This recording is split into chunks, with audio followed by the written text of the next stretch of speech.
पीट रहे हैं। बीसीओ साहब अपनी दया की भीख मांग रहे, फिर भी साले नहीं छोड़े उनको। वो तो सामने जिसके खेत, वहाँ घर के सामने जिसका घर था, खेत में गिरे हुए थे, वहाँ की 2-3 महिलाएं बेचारी किसी तरह ले आई, उनको उठा के तख्तपोश पे लिटा के किसी तरह उनके पट्टी पुट्टी सिर पे कपड़े से बांधी, किसी तरह बेना बुना हाँव के उनको पानी पुनी थोड़ा सा होश आया तो उनको पिलाई। इतने में फोर्स आ गई तो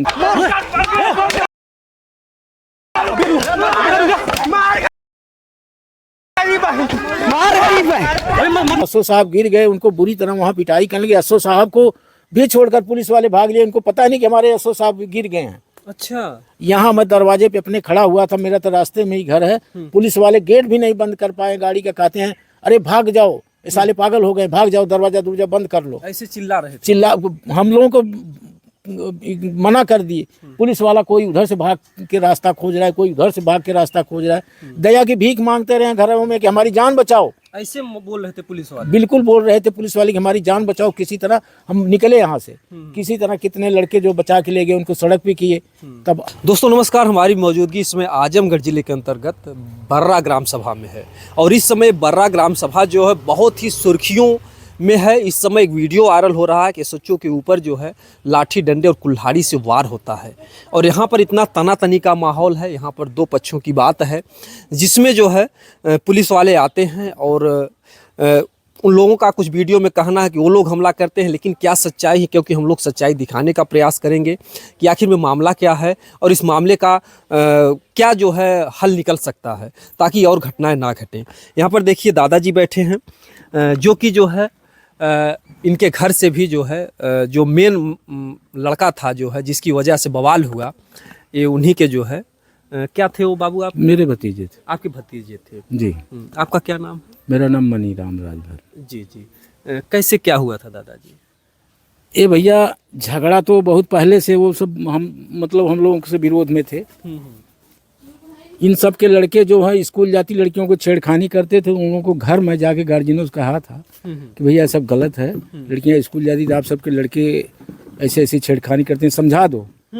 तो उन लोगों का हमारे लड़के घूमने जाते, क्या किसी की बहन बेटी निकालने जाते हैं, ऐसे बोलते थे। ऐसे बोले। और फिर इसी संदर्भ में 14 मई को बारात आई हुई थी यहाँ हमारे पड़ोस में ही। एक लड़का हमारे पड़ोस का था, वो अभी कुछ विरोध किया था। उस लड़के को 7 या 8 लड़के उसी पार्टी के उठा ले गए बारात से। बारात से बाहर ले जाके उसको लात घूसे और डंडे से पिटाई करने, यहाँ तक चाकू भी उन लोगों के पास था। अच्छा। तो कोई औरत गई हुई थी, महिला 1-2 निकाल पे गई हुई थी, शौच के लिए गई हुई थी। तो वो देखी आके यहाँ शोर मचा दियो कि ऐसी ऐसी बात, उसको पीट रहे हैं। फिर शोर हुआ, सब दौड़े वहाँ पर। हम भी, हमारे घर हमारे भाई, हमारे लड़के सब वहाँ दौड़ के गए लाठी डंडा लेकर। तो वो सब भाग लिए और उस लड़के के सहयोग में हम सब फुल थे, जिसको मारे थे उस लड़के के सहयोग में हम सब फुल थे। रात भर खोजते रह गए और वो सबसे हम कहे कि थाने में कर दो। कहने लगे भैया 4 दिन बाद हमारे घर शादी है, हम कैसे करेंगे। लड़के के पिता जो थे वो बाहर सऊदिया हैं, यहाँ नहीं है वो। तो कहने लगे कौन देखेगा यहाँ शादी में, जाने दो, बवाल ख़त्म करो। अच्छा अच्छा। और उन लोगों को यही तकलीफ था कि मतलब ये सब क्यों उसकी मदद किए। अच्छा। मेन कारण यही था।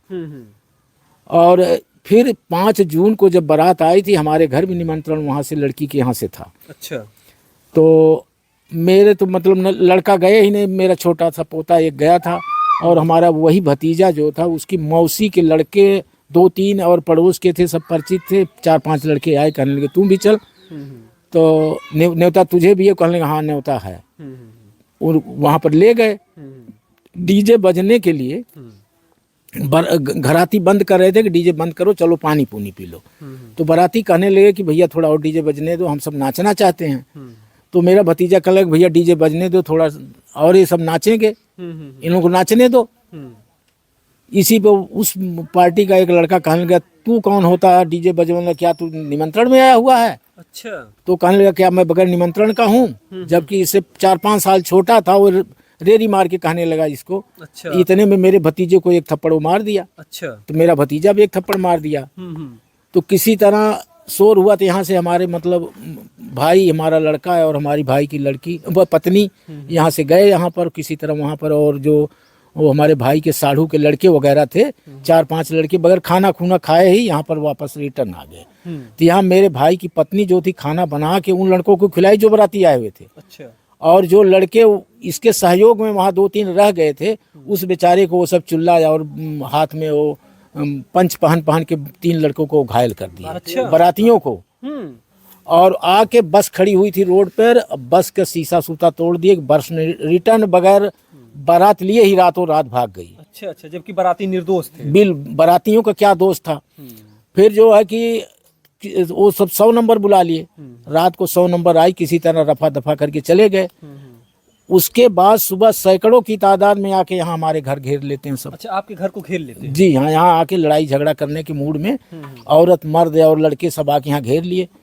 तो क्या लाठी डंडा लेकर के आए थे? जी हाँ, लाठी डंडा वहाँ रखा हुआ था इन लोगों का, वहाँ पर एक घर में। अच्छा। तो किसी तरह हम सब भी नम हुए और 2 पड़ोस के और थे, किसी तरह का सुन के मतलब रफा दफा किए। तो इन लोगों को तो यह था मूड में किसी तरह मारे इन लोगों को, तो कोई रास्ता खोज रहे थे। तो रास्ता वही शाम को जब मेरे वो बड़ा भतीजा गाड़ी लेके गया इधर, और 2-3 लड़के और थे उसमें, तो खाली बाजा बजाते हुए कि गाड़ी में शीशा बंद था, किसी तरह कैसेट चल रहा था, वो जा रहे थे। फिर उधर से जब लौट रहे थे तो ये सब गाड़ी रोक लिए, 2 औरतें आके खड़ी हो गई। अच्छा, औरतें आके खड़ी होगी, गाड़ी रोको। अब ये मजबूरन गाड़ी रोक दिया, इतने पे ईंट पत्थर चलने लगा, गाड़ी का शीशा तोड़ दिए। तब यहाँ से मेरे भाई की पत्नी, मेरे लड़का गए वहाँ पर। तो मेरा भतीजा अड़ा हुआ थे, हम गाड़ी लेके जाएंगे। वो कहने लगे कि हम गाड़ी जाने नहीं देंगे। अच्छा। तो मेरी भाई की जो पत्नी थे वो लड़कों को, अपने ही लड़कों को 2-3 थप्पड़ मार के कहने चलो छोड़ो, गाड़ी नहीं जाने देने, छोड़ो जाने दो। वो किसी तरह ले आई घर। यहाँ पर फिर 100 नंबर बुला ली गई। 100 नंबर यहाँ से जब आई हुई तो यहाँ से बुलाए कि आओ गाड़ी ले जाओ। अच्छा। वहाँ से जब गाड़ी जैसे हमारे दरवाजे पे आकर खड़ी होती है, इतने में वो सब उग्र भीड़ 100 नंबर की गाड़ी भी तोड़फोड़ करने लगे, और जो 100 नंबर पुलिसकर्मी थे उनको भी मारने पीटने लगे। अच्छा। वो बेचारे इधर उधर भाग लिए। भाग के मतलब किसी तरह जान बचाए। फिर वो सब फोर्स बुला लिए। यशो साहब आ गए। यशो साहब वहाँ गए, फिर इतने में सारी भीड़ जो यशो साहब के ऊपर हमला कर दिए। अच्छा, पहले पुलिस के ऊपर हमला कर चुके थे वो लोग? जी हाँ, पहले 100 नंबर की भीड़ पर 100 नंबर ही पुलिस वालों को मारना शुरू कर दिए थे। अच्छा, वो लोग जान बचाकर भाग लिए गाड़ी छोड़कर। फिर जब यह फोर्स आई है, फोर्स के ऊपर हमला किए, फोर्स भी भाग ली। यशो साहब गिर गए, उनको बुरी तरह वहाँ पिटाई करने लगे। यशो साहब को भी छोड़कर पुलिस वाले भाग लिए, इनको पता नहीं कि हमारे यशो साहब गिर गए हैं। अच्छा। यहाँ मैं दरवाजे पे अपने खड़ा हुआ था, मेरा तो रास्ते में ही घर है। पुलिस वाले गेट भी नहीं बंद कर पाए गाड़ी का, कहते हैं अरे भाग जाओ, ये साले पागल हो गए, भाग जाओ, दरवाजा बंद कर लो। ऐसे चिल्ला रहे थे। हम लोगों को मना कर दिए। पुलिस वाला कोई उधर से भाग के रास्ता खोज रहा है, कोई उधर से भाग के रास्ता खोज रहा है। दया की भीख मांगते रहे घरों में कि हमारी जान बचाओ। ऐसे बोल रहे थे पुलिस वाले? बिल्कुल बोल रहे थे पुलिस वाले कि हमारी जान बचाओ, किसी तरह हम निकले यहाँ से। किसी तरह कितने लड़के जो बचा के ले गए उनको सड़क भी किए। तब और पुलिस, लेडीज पुलिस और दूसरे जेंट पुलिस कई थानों की आ गई, तो अपनी कार्रवाई शुरू की है वो सब। तो उनको तो वही कार्रवाई करना ही करना था। अगर सच्चो साहब को जो है कुल्हाड़ी से भी मार दिए हैं? सुनने में तो आया कुल्हाड़ी की ही धारदार चोट, मैं तो अपनी आंखों से देखा नहीं हूँ, लेकिन सुनने में आया कि उनके 2 कुल्हाड़ी लगी हुई सिर में। सर उनका फट गया? सर भी फटा हुआ है, लाठी डंडे से भी लगा है। 5-6 पुलिस कर्मियों को भी लाठी डंडा लगा था। और अगर पुलिस वाले हमारे लिए तो मसीहा पैदा होकर आए, अगर वो नहीं होते, जो लाठी डंडा हमारे ऊपर पड़ना था वो अपने ऊपर ले लिए वो सब पुलिस वाले। हमारे घर में तो लाशें बिछ गई होती। 2-4 जो थे हमारे घर के तो मारे गए होते, बिल्कुल जान से ही मारे जाते। तो हम तो पुलिस वालों का धन्यवाद दे रहे हैं कि भगवान उनको लंबी उम्र दे, भगवान उनको जल्दी स्वास्थ्य दे। हमारे लिए तो मसीहा बन के आए हुए थे, हमारे लिए भगवान बन के आए हुए थे वो। अगर वो ना होते तो सब तो उग्र भीड़ मार ही देते हमारे पूरे परिवार को। और वो बिल्कुल सरासर झूठ बोल रहे हैं कि पुलिस वाले पहले मारे हैं, एक ही वो महिलाएं मतलब कुछ वीडियो आरोप लगा रही हैं पुलिस वाले पहले, वो सब सरासर गलत बोल रहे हैं, झूठ बोल रही हैं कि पुलिस वाले लाठी चार्ज किए। पुलिस वाले जब दोबारा महिला पुलिस आई है, पुलिस फोर्स आई है, तब वो अपना कार्रवाई की है। पहले कोई कार्रवाई नहीं, पुलिस वाले जान बचाते फिर रहे 100 नंबर है और दूसरी फोर्स, वो लाठी चार्ज क्या करेंगे? वो तो खुद अपनी जान बचाने के फिराक में पड़े कि हमारी जान किसी तरह बचे। अच्छा, जिस तरीके से वीडियो में दिखाया जा रहा है कि जैसे सांप को लोग मारते हैं लाठी डंडों, तो इसी तरीके से एसओ साहब को पीट रहे हैं। जी हाँ, मैं भी वीडियो में देखा हूँ, उसी तरह पीट रहे हैं। बीसीओ साहब अपनी दया की भीख मांग रहे, फिर भी साले नहीं छोड़े उनको। वो तो सामने जिसके खेत, वहाँ घर के सामने जिसका घर था, खेत में गिरे हुए थे, वहाँ की 2-3 महिलाएं बेचारी किसी तरह ले आई, उनको उठा के तख्तपोश पे लिटा के किसी तरह उनके पट्टी पुट्टी सिर पे कपड़े से बांधी, किसी तरह बेना बुना हाँक के उनको पानी पुनी थोड़ा सा होश आया तो उनको पिलाई, इतने में फोर्स आ गई तो उनको उठा के ले गए फिर। ये घटना बहुत ही, यहाँ पर अगर देखा जाए तो पूरे गांव में जो है दहशत का माहौल बना हुआ है। कुछ लोग गिरफ्तार हुए कि नहीं दादा? जी हाँ, गिरफ्तार तो 15-16 हुई है, कुछ औरतें भी हुई थी लेकिन छोड़ दिए हैं। 2-1 औरतें भी हैं और कुछ मर्द भी हुए, गिरफ्तार हुए हैं। लेकिन असली मुजरिम जो दहाड़ रहे हैं, हम लोगों को भी धमकियां अभी भी दे रहे हैं कि पूरे घर का सफाया कर देंगे, वो अभी गिरफ्तार नहीं हुए हैं। असली मुजरिम अभी नहीं गिरफ्तार? असली मुजरिम जो मारे हैं एसओ साहब को गिरफ्तार नहीं हुए हैं। क्योंकि वीडियो में जो पूरा दिखाई दे रहा है, वो लड़के अभी गिरफ्तार नहीं हुए हैं। उनके घर के हैं बल्कि 1-2, लेकिन वो नहीं गिरफ्तार हुए। उनकी संख्या कई लोगों में थी। अरे सैकड़ों की तादाद में है भैया, 1-2 थोड़ी हैं। पूरे औरत मर्द सभी दारू के नशे में धुत सब टूट पड़े। कितनी औरतें भी दारू पीती हैं उधर की, तो औरतें भी दारू पीती बिल्कुल हाँ, कितनी औरतें भी उधर की दारू पीती हैं, तभी ना दबंगई दिखा रही हैं। बगैर किसी के नशे में ऐसे थोड़ी, या तो किसी के उस्कावे में आके ऐसे किए होंगे। और आपका घर अकेले है और उन लोगों की संख्या कई में है, तो किस तरीके से आप लोग जी पा रहे हैं यहाँ पर? हम सब जी पा रहे हैं, भगवान का भरोसा है। और इधर कुछ मतलब इधर से तो कुछ सहयोगी भी हमारे भी हैं कि दिन में तो ये कुछ नहीं कर सकते, रात को हम सब खुद अपनी रक्षा के लिए बैठे रहते हैं, क्या करें।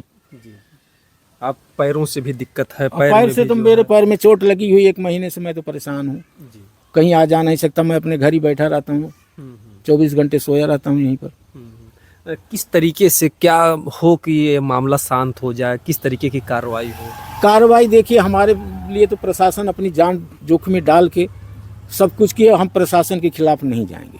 हमारे लिए तो जो प्रशासन कहेगा हम उसी तरह करेंगे। और चाहते तो हम यही है, किसी तरह अमन चैन रहे, शांति रहे, सब अपना कमाए खाएं, किसी से कोई झगड़ा लड़ाई न रहा, चाहते तो हम भी वही है। लेकिन जो हमारे लिए जान जोखिम में डाला, अपनी जान न्यौछावर करने के लिए हाजिर हो गया, अगला हमारी जान बचाया, तो उसके बगैर हम कुछ कहे उनके खिलाफ हम कैसे जा सकते हैं? जैसा वो कहेंगे उसी तरह हम करेंगे। ये भी जो है देखिए दादाजी की बहुत बड़ी ईमानदारी है। बहुत लोग होता तो बोलने के लिए राजी नहीं होते, लेकिन ये जो है जिस तरीके से पुलिस के ऊपर लाठीचार्ज हुआ या जिस तरीके से वो घायल हुए, उनके लिए जो है भगवान से लंबी उम्र के लिए जल्दी स्वस्थ हो जाए परिवार मांग रहा है और कह भी रहा है। और जबकि ये परिवार खुद जो है डर में जी रहा है कि कभी भी, क्योंकि असली मुजरिम गायब है, कभी भी कुछ भी धमकियां भी मिल रही हमारे लिए कि हम आएंगे तो पूरे परिवार का सफाया कर देंगे, पूरे परिवार को सफाया। जी हाँ, इसी तरह हमें धमकाया जा रहा है। लेकिन हम कब तक डर के जिएंगे? हम भी भैया बैठे हुए हैं कि चलो आएगा जो देखेंगे। प्रशासन तो कुछ तो मदद करेगा ही हमारी, फिर भी हमें तो प्रशासन का ही सहारा है ना। जी, प्रशासन के लोग कुछ आश्वासन दिए हैं कि बिल्कुल हाँ, कि तुम सब घबराओ ना, हम सबसे साथ तो हैं तुम्हारे, वो तो कहे ही हैं। प्रशासन तो हमारे लिए तसल्ली दे ही रहा है कि हम तुम्हारे साथ हैं, तुम सब घबराओ मत, किसी तरह की डर मत रखो दिल में। अक्सर लोग जो कहते हैं कि पुलिस वाले ऐसा होते हैं, घुसखोर होते हैं, हर जगह जो लोग पुलिस की बुराई करते हैं, लेकिन आज जिस तरीके से आपके साथ हुआ, जैसा आप बता रहे हैं, पुलिस वाले तो भगवान है, मसीहा हैं। जी हाँ, हमारे लिए तो भगवान मसीहा बन गए हैं। यहाँ कोई घुसखोरी वगैरह नहीं चली है। जो लाठी डंडे हमारे ऊपर पड़ना तो अपने ऊपर ले लिए बेचारे, तो हमारे लिए तो मसीहा ही, भगवान ही है हमारा है। भगवान को तो हमने देखा नहीं, लेकिन वो तो भगवान के रूप में हमारे सामने खड़े हो गए। तो आज इस घर की कई जिंदगियां खत्म हो गई। कई जिंदगियां, कई थे ही, 4 ही तो थे। मेरा लड़का था, 2 भतीजे, 1 भाई थे, मैं तो अपाहिज बनना बैठा हूँ। खत्म ही कर देते हो। तो यहाँ पर देखिए, पुलिस वाले भगवान बने इस परिवार के लिए, और जिस तरीके से परिवार दहशत में जी रहा है, बहुत ही डर का माहौल बना हुआ है। और हम चाहेंगे कि आगे और घटना ना घटे, वो भी समाज के हैं। अच्छा, आप लोग भी राजभर हैं? वो भी जी हाँ, वो भी राजभर हैं, हम भी राजभर हैं। और ये पूरा मोहल्ला ही पूरा राजभरों का है। कोई और हमला करता तो एक बात अलग थी, लेकिन लोग आपस में भाई ही आपस में लड़ रहे हैं। जी हाँ, भाई ही आपस में लड़ रहे हैं, बगैर मतलब का छोटी छोटी बात पे लड़ रहे हैं। ये भी कोई नहीं कि बहुत बड़ी बात, जमीन जायदाद का मसला हो, कोई और लड़ाई झगड़ा हो, कुछ नहीं। खाली वो डीजे की बहनचोद डीजे की नाच पर के लिए बवाल हो रहा है। मात्र ही डीजे ही कारण बना। जी हाँ, कुछ डीजे और कुछ वही जो लड़के को हम सब बचाए हुए थे और जो मतलब छेड़खानी करते घूमते हैं, उन लोगों का विरोध करने के यही मेन कारण है। जी जी, जिसे आपने जान बचाए, एक तरीके से लोग कहते हैं कि मानवता करनी चाहिए, लोगों की मदद करनी चाहिए। आज मदद करने का नतीजा परिवार भोग रहा है। हमें यही इसीलिए हमारे ऊपर हमारा नतीजा मिल रहा है कि उस लड़के की हम मदद किए, उस लड़के को बचाए। उस लड़के की बहन की जब तक शादी नहीं हुई, उसके पूरा रक्षा में हम सब पड़े थे। जी जी जी। जब उसके बहन की शादी हो गई, उसके बाद से मतलब तब ये झगड़ा हमारे ऊपर आ गया, बवाल आया। ये लोग जो है मदद में कहीं ना कहीं से एक तरीके से उस परिवार की मदद में थे, को परिवार कमज़ोर है, उसको परेशान किया जा रहा है। तो आज के ज़माने में मदद करना भी कितना बड़ा जो है भारी रकम चुकाना पड़ता है। ये परिवार आज जो है कितनी बड़ी मुसीबत झेल रहा है। आज इस परिवार की वजह से प्रशासन के लोग भी आए, वो लोग भी घायल हुए, कितनी बड़ी समस्या हुई। तो कम से कम समाज में ऐसे लोगों के लिए कड़ा कार्रवाई होना चाहिए। क्या मांग है आपकी प्रशासन से? प्रशासन से यही मांग है, जो प्रशासन को मारे हैं प्रशासन अपनी कार्रवाई करे, जो दंड देना वो देंगे। हम क्या कर सकते हैं? हम कुछ नहीं कर सकते। जो करना होगा प्रशासन, पुलिस प्रशासन के ऊपर हावी हुए हैं, वो अपना कार्रवाई करेंगे। जो कानून उनको दंड देना होगा कानून देगा। हम कौन होते हैं दंड देने वाले? जी बिल्कुल जी है। और आगे ऐसी घटना ना घटे, हम ये चाहेंगे कि यहाँ के जो नेता, विधायक, सांसद, अधिकारीगण हैं इस मामले को देखें, संज्ञान में लें और कड़ी से कड़ी कार्रवाई करें। क्योंकि ये लोग आपस में इस तरीके से अगर लड़ेंगे झगड़ेंगे तो ये भी कहीं ना कहीं से हमारे समाज के लिए बहुत ही नुकसानदायक होगा और लोगों की जानी जाएंगी। ये जो है पूरा गाँव जो है अगर देखा जाए तो शमशान घाट बन जाएगा। क्योंकि सही समय पर अगर सही फैसला नहीं लिया जाता है, थोड़ी सी भी अगर लापरवाही हुई तो ये बहुत बड़ा जो है आगे चल हादसा हो सकता है, बहुत बड़ा हादसा भी हो सकता है। कोई बड़ी बात नहीं है। तो वो भी समाज से हैं, ये भी समाज से हैं। हम चाहते हैं कि ये भी परिवार सुरक्षित रहे, वो भी परिवार सुरक्षित रहे। ठीक है, दारू शराब या नशे में आप लोगों ने जो भी गलतियां किया हैं सब लोग स्वीकार करके पंचायत करके जो है मामले को सुलझाया जाए, नहीं तो आगे चल करके बड़ी बड़ी घटनाओं को लोग अंजाम देंगे। बाकी आप लोग कमेंट बताइएगा दोस्तों।